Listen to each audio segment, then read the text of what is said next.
Welcome to your very first lecture in Intro to the OT. Right now we are going to try to cover all of the Old Testament in one lecture, and I'm going to try to be brief and try to cover as much ground as I can so that you have a basic overview before we jump into the nitty-gritty of all of this. So right now what I'm going to do is share with you my screen of our very first Prezi, and we will get into this. All right, here it comes. Don't be afraid. This is going to be great. All right, so here I am up in the corner. I'm going to talk you through this. All right, so the story of the Old Testament. What I want you to know first is a brief timeline of what's going on in the Old Testament. So here's your overview. You can see that I've made here a timeline for you to work through. What I want you to do as I move through this timeline, even though the resolution is not going to be great, I want you to write down the timeline so that you have it to refer back to as we continue. So very first thing, you can see here's the whole timeline. Again, resolution not great, but you can see that with the Old Testament, we're going to start at the very beginning with creation and Adam and Eve. Now, you may or may not be familiar with these Old Testament stories, but I promise you I am going to do my best to make you familiar with them through the course of this semester. The Christian tradition starts with the Old Testament, and so these stories are foundational if you're a Christian or if you're a Jew or even if you're a Muslim. So, the way that this whole story starts is with creation, and the very first people are Adam and Eve, and that's our first mark on the timeline. Then, shortly thereafter, Adam and Eve ruin everything by sinning. They're put into this perfect place, and then they ruin everything. And shortly after that, we have what we're going to refer to as the flood. We won't get into the flood, but you've probably seen images of Noah's Ark growing up. That's the flood. After the flood, God tries something completely new with a guy named Abraham, and we'll get into that a little bit more, but these are the things that you want on your timeline: creation, the flood, Abraham, and then after Abraham, we have this story of the people of God going into Egypt. They're going to go into Egypt and suffer under slavery for about 400 years. After Egypt, God sets them free from slavery, and they end up in Canaan. And they're there in Canaan under the watchful eye or something of Joshua. After Joshua, we have the judges. Hopefully you're getting all of this down. Feel free to pause the video as you need to so that you can write all of this down. The judges are the first rulers of the Israelite people. And we'll talk about them more as the semester progresses, but probably not a whole lot today. Now, here's something interesting. You're going to notice that things kind of change on the timeline right around David. That's because from the time of David onward, we have our first set date. So you can see with David, I have the year 1000, and that's 1000 before the Common Era or before Christ. So you can write on your timeline, David comes around, and this is the guy that you know of, the guy that fought Goliath, right? So he comes around 1000 BC. The very next thing you want on your timeline is that David's kingdom splits in 922 BC. So get that written down. Then it's split into the north and the south. And we're going to have the fall of the north in 722 and the fall of the south, meaning both kingdoms are destroyed just at different times. The northern kingdom is destroyed in 722 and the southern kingdom is destroyed in 587. That is when the people of God go into what we're going to call the exile. Just write down the word exile and you'll be fine. Then they return from the exile in 539. They return to the land of Canaan, where they came from, and they rebuild the temple that God lived in 515. Now look at these dates that have the colored in or white triangle associated with them. Those dates are the dates that you are going to be required to memorize through the course of this semester.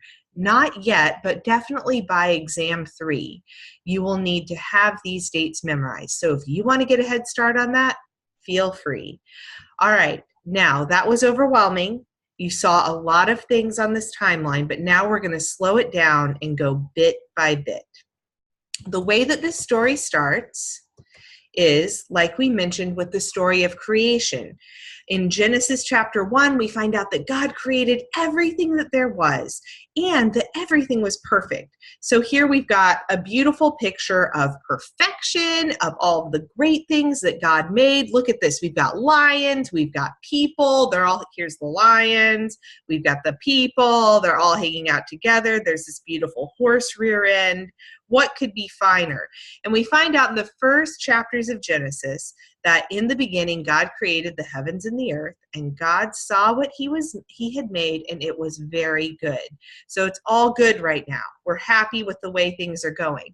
That doesn't last very long, though, because by Genesis chapters 2 and 3, we have a movement towards corruption. The people that God created in the garden, Adam and Eve, who you may or may not be familiar with, are tempted by the serpent. And the serpent, this is not Satan. You may have heard it referred to as Satan, but as we work through the semester and as you continue in your reading, you'll find out that this is a serpent that tempts them. Later tradition has associated the serpent with Satan. All right, so the serpent is more crafty than any of the animals that God has placed into the garden, and the serpent is going to tempt Adam and Eve to do the wrong thing, to disobey God, and they're going to do it. So the woman and the man together, you can see the serpent right here. The serpent tells them, you can eat the fruit that God told you not to eat. It's good for gaining wisdom. And so the woman that God created takes some and gives it to her husband, and they eat of the fruit. Now, this is displeasing to God, and because they have done this, because they've disobeyed God, they can no longer live in this perfect place, this place that God has designed for them to live in, and they are banished. So look, here's the angel kicking Adam and Eve out of the Garden of Eden, out of this perfect place. They can no longer live there. This story in many ways is the first story of exile. So see, I have it written down here in pink. This is very much like an exile. They have been exiled from this good place that they were supposed to be a part of, and they can no longer be a part of it. So this is how our story has gone. We've gone from creation, then we have corruption, and that has resulted in exile. The people of God, or Adam and Eve right here, can no longer live in this good place that God has created for them. All right, now, after all of this corruption, there's a big part of Genesis where things get really bad, and that's when the flood comes, and God's like, dang, this is the worst. I can't believe this is happening. And after the flood, that is when God decides that God is going to reach down and help humanity, and the way that God is going to do that is through a covenant. And a covenant is, you may have heard of marriage covenants. When people get married, they commit to one another to be with one another forever. It's a way of making a promise. It's a way of making a firm agreement between two parties. And so what God is going to do now is make a covenant with a guy named Abraham. Here he is, this guy. This is from some old movie out there somewhere. This guy is Abraham. This is Sarah, his wife. So we've got our very first covenant where God is going to make an agreement with humans. God's going to try to renew the relationship that was ruined when Adam and Eve ate the fruit that they were not supposed to eat. So here we've got we've got Abraham, and God says to Abraham, the way that the Old Testament refers to God is to call God Yahweh. So here you can see the word Yahweh. So Yahweh says to Abraham, Abraham, I want you to leave your country and your people and go to a land that is not your land. At this time, Abraham is living in Mesopotamia, and God tells him that he needs to go to a land called Canaan. Now, importantly, the covenant that God makes with Abraham is a unilateral covenant. That means that God just says to Abraham, leave your home, go to this different land, and I will give you three things. And here they are. I will give you land. I will give you a bunch of descendants. You'll have a land that's all of your own. You'll have a bunch of descendants, and I will bless you. And when God says this to Abraham, it's a unilateral covenant or unilateral promise. God says, go, do this. I'm going to give you these things. You don't have to do anything in return. Just go and do this. So this is our very first covenant that God makes with humans. We're going to have two others. That's why this subtitle says 3 covenants, right?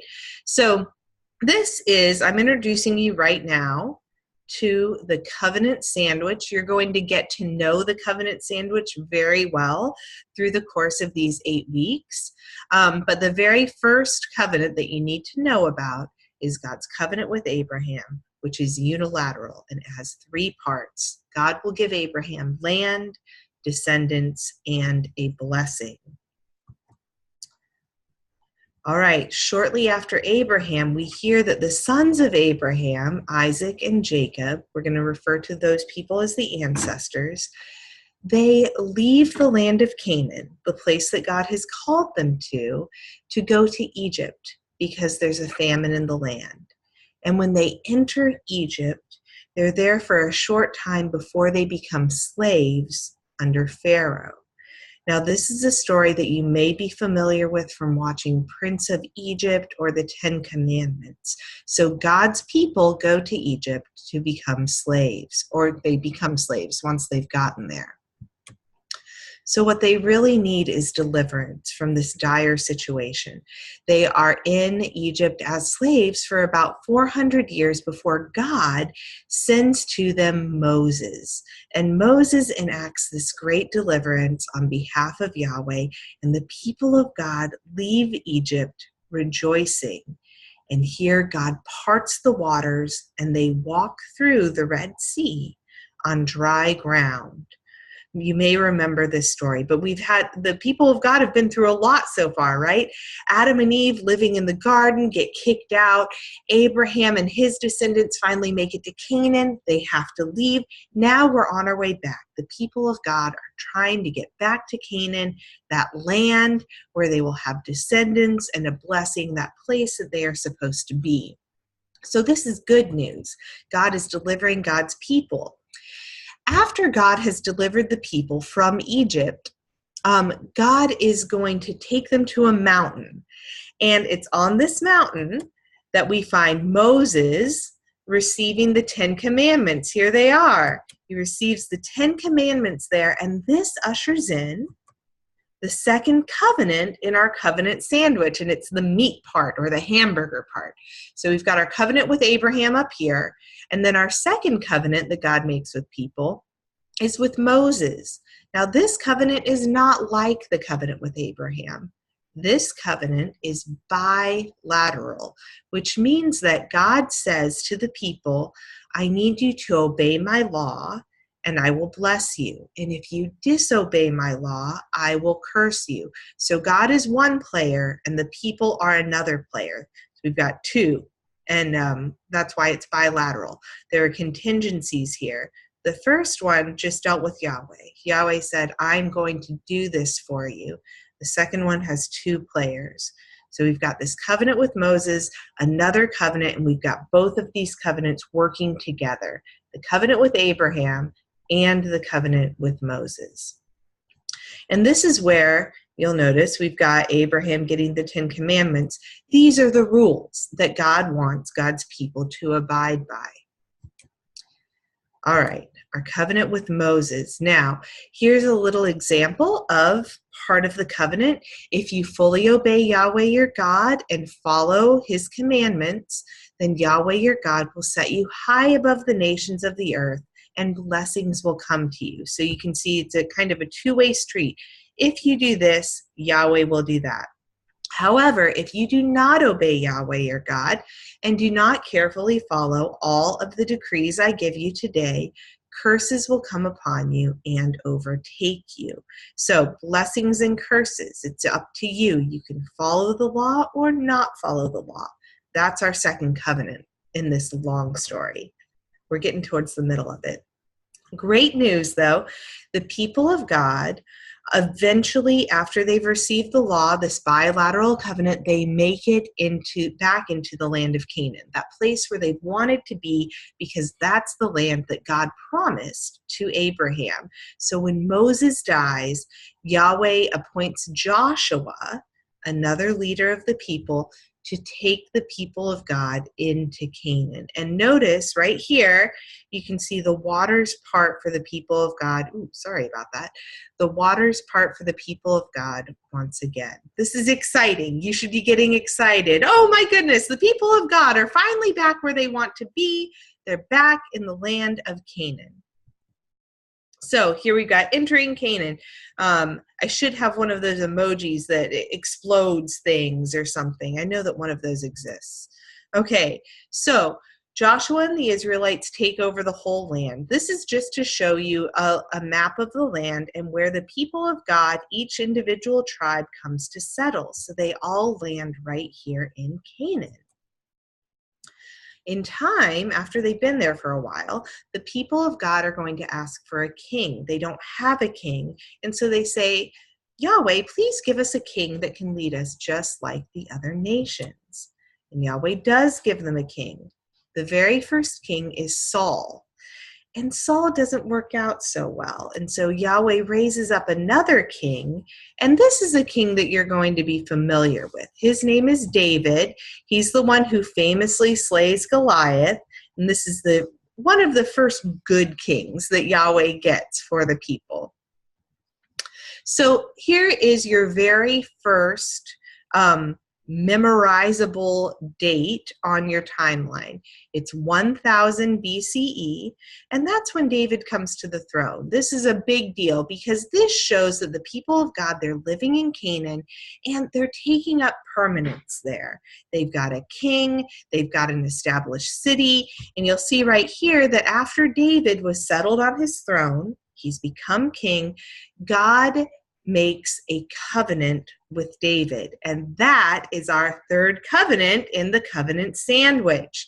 So God promises David that someone from his family will always and eternally be on the throne in Jerusalem. So you can see right down here, we've got another unilateral covenant.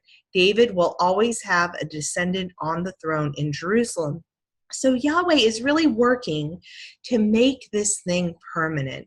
With Abraham, Yahweh had promised land, descendants, and a blessing, but the people of God ended up in Egypt.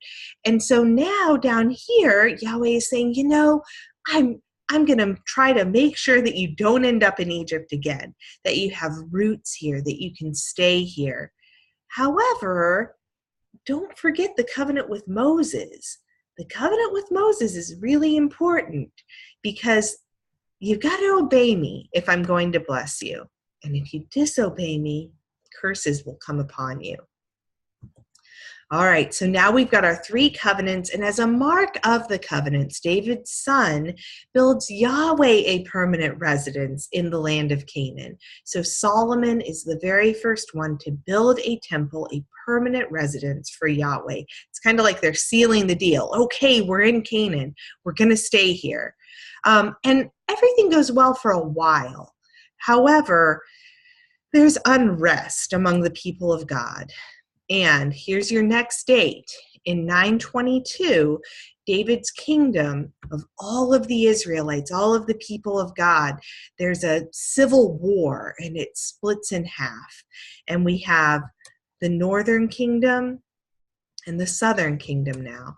And the northern kingdom is called Israel. I know that's confusing, but they got to keep the name Israel.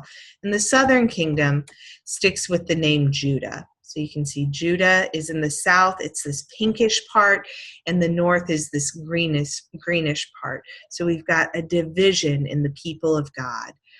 And as it turns out, the people of God were not very good at following the covenant with Moses. And so the next part of our story, and this is the last part of it, deals with the kingdoms of the people of God coming to an end. So the very first thing that's going to happen, this is the next date on your timeline, the northern kingdom of Israel is much worse at following the law of Moses than the southern kingdom is. And they are going to fall to Assyria in 722 BC. So the Assyrians come and they take over and they take the people out of the land of Canaan. They're not allowed to stay there anymore. Right now, you should have in mind that crying emoji because this is heartbreaking. This is really bad, but at least we still have the southern kingdom, right? We're trying to hang on to Canaan, where Yahweh has established his presence. However, in 587, the southern kingdom shows that they also cannot obey those laws of Moses, and their kingdom falls to the Babylonians. And this is really bad. It's worse than when the northern kingdom fell, because when the southern kingdom falls, Jerusalem burns, and the temple, that place where Yahweh lives, that place that was meant to be Yahweh's permanent dwelling among the people, that is completely destroyed. And so we refer to this period from 587 through 539 as the exile. This is so bad, an emoji simply won't cover it. You need weeping and wailing, because all of the covenants of the people of God, everything that they were about, that they thought that God had promised to them, all of that is in question right now. And the people of God remain in exile in Babylon for about 70 years. Now, if you were in Babylon, if you were in exile, you would have a lot of soul searching to do. You would be questioning these three covenants. If God has promised to Abraham without condition, land, descendants, and a blessing, how is God going to work that out? And if God has said that we should have obeyed, and that's why we're in exile, well, that kind of makes sense.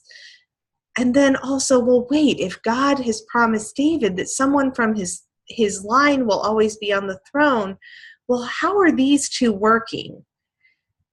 God's promises are not necessarily being fulfilled in exile, and it all comes down to this middle piece. It's as if in exile, that middle covenant with Moses has exploded the whole thing. And there's bits of sandwiches all over the place. So this is really a heart-wrenching time for the people of God when they've got a lot of questions. Now, luckily, and I don't know quite what emoji belongs here, but in 539, the exiles who had been living in Babylon are allowed to return. This is the next date on your timeline. In 539, they're allowed to return.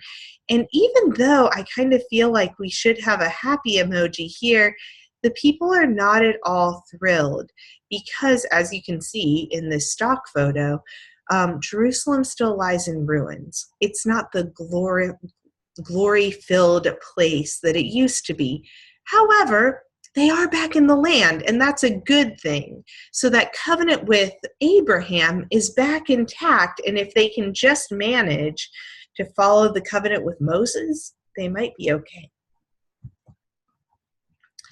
And from 539 to 333, though, the people of God are ruled by the Persians. So that's going to be a problem for them, because somebody from David's line is supposed to be ruling them and isn't. So we've got the Persians ruling over them. This is a Persian cat, for those of you who are cat people. We've got the Persians ruling over them. They feel like we're back in the land, we're back where we're supposed to be, but we still don't have a king in the line of David. And things actually get worse before they get better.